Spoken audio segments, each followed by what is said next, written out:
قرآن ہمارے سامنے موجود ہے، ہم اس کو پڑھیں۔ اگر پڑھنا نہیں آتا تو سیکھیں۔ یہ موقع ہمارے لیے بہتر ہے، آپ کے لیے بہتر ہے۔ بڑوں کے لیے مکاتب کھلے ہیں، چاروں طرف مساجد میں، مدارس میں، مکاتب میں پوری طریقے سے اگر پڑھنے اور پڑھانے کا موقع مل رہا ہے۔ میرے دوستو، ایسے موقع کو ضائع نہ کریں۔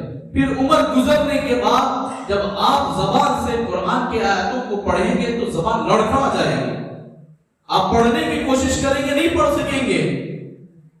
اس لیے میں آپ لوگوں سے درخواست کرتا ہوں کہ آپ جتنا ہو سکے صحیح قرآن کی تعلیم سیکھیں، صحیح قرآن کو پڑھ لیں، ورنہ غلط طریقے سے جیسے وسیم رضوی لکھا ہے قرآن کو، وہ قرآن اگر ہمارے درمیان میں آ جائے، یاد رکھو کہ اس وقت سے ہماری بربادیاں شروع ہو جائیں، ہماری نسلیں بیکار ہو جائے گی، اللہ اور اس کے رسول سے دور ہو جائے گی۔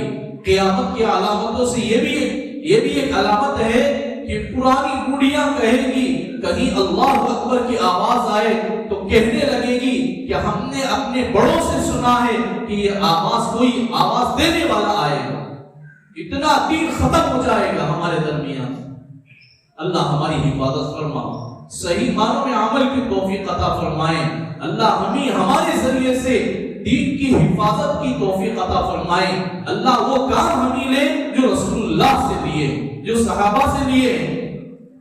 اللہ اپنے محبوب بندوں میں شمار فرمائے، اپنے نیک بندوں میں شمار فرمائے، اور اللہ تعالیٰ جو نیک بندے ہیں جن کے ذریعے سے اللہ اپنا محبوب بنا لیے ہیں، وہ کام کرنے کی اللہ ہمیں توفیق عطا فرمائے۔